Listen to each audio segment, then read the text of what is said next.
A próxima palestra desta manhã versa sobre o tema VoIP, a ser proferida pelo capitão de corveta Carlos Rodrigo Cerveira.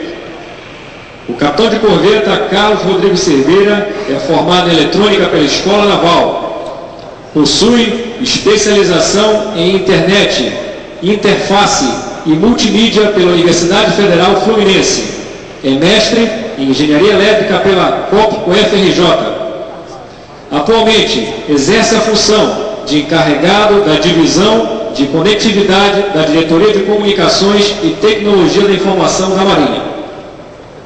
O controle do que está acontecendo aqui, pode haver saturações nessa rede de algum motivo, e por isso a gente precisa ainda, né, fazer toda a parte do roteamento da voz vindo pela telefonia convencional ainda em certos casos.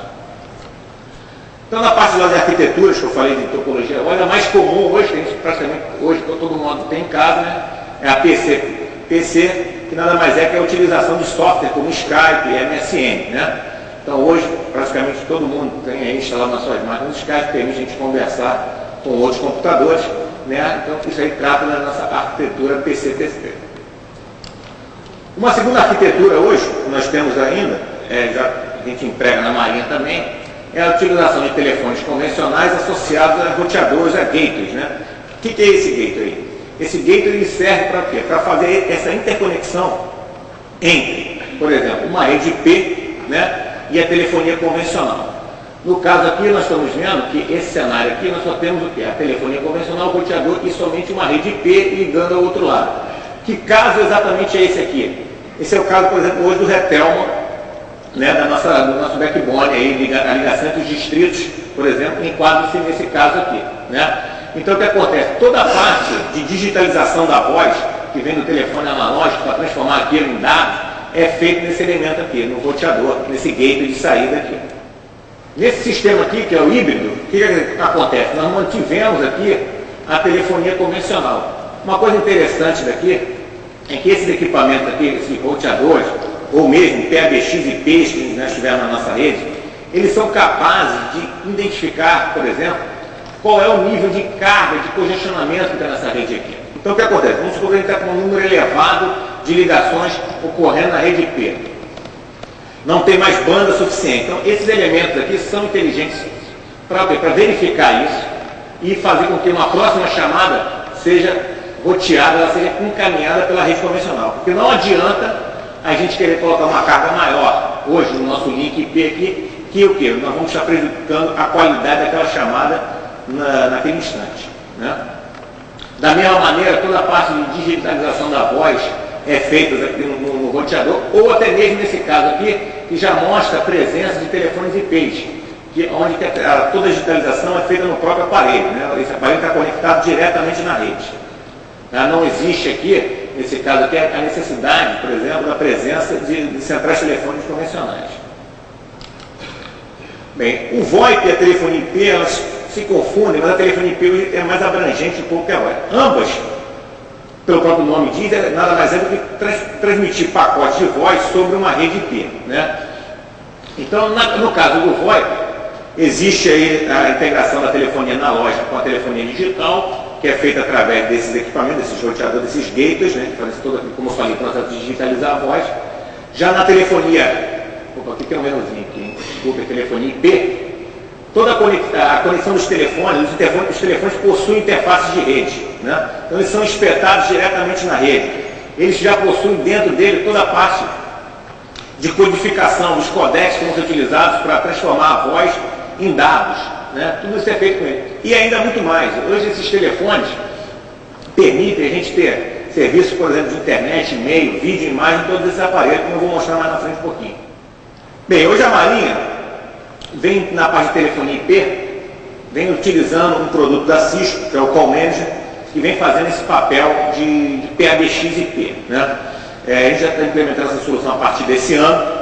Existem soluções de softwares livres, né, que a gente não testou isso ainda, muito em função também de todo o nosso parque hoje de equipamento nessa área de conectividade ser da Cisco, o que facilita muito essa integração, também a parte de suporte, né?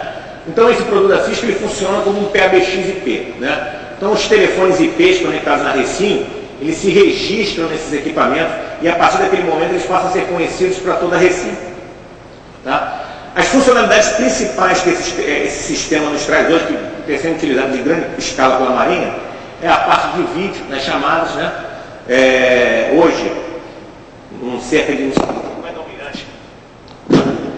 50 almirantes já estão usando esse tipo de telefone, ou seja, quando eles efetuam uma chamada, o sistema verifica que existe acoplada aos telefones câmeras e automaticamente a imagem sobe, então consegue fazer uma videochamada, né?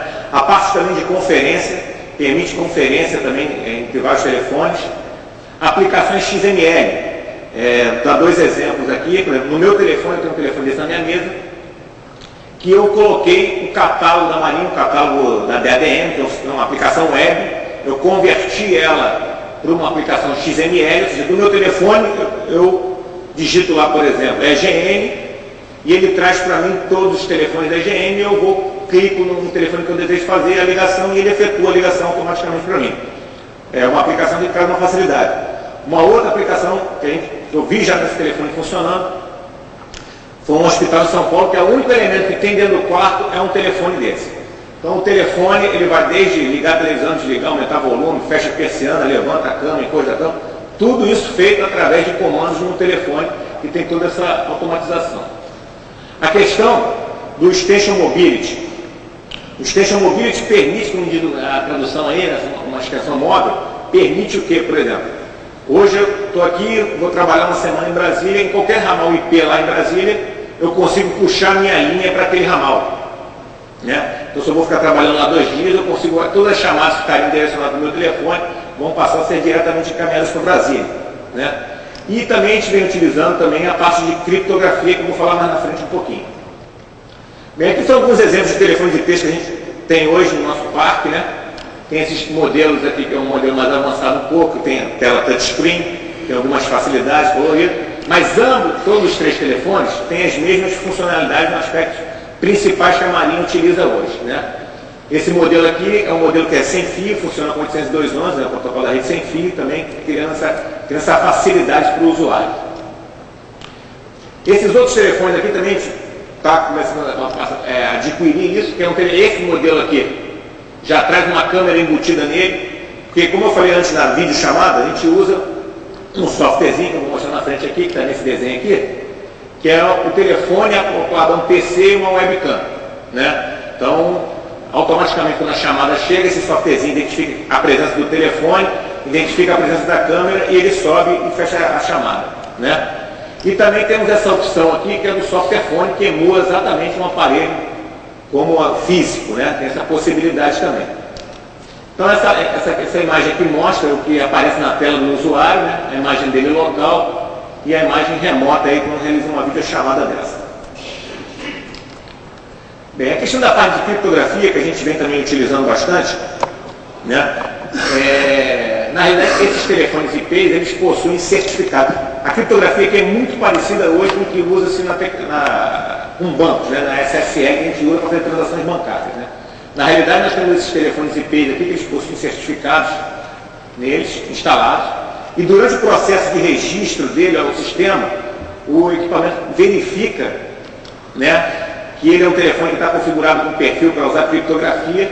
Nesse momento, o elemento central, após verificar, autenticar aquele equipamento, verificar toda essa parte de autenticação,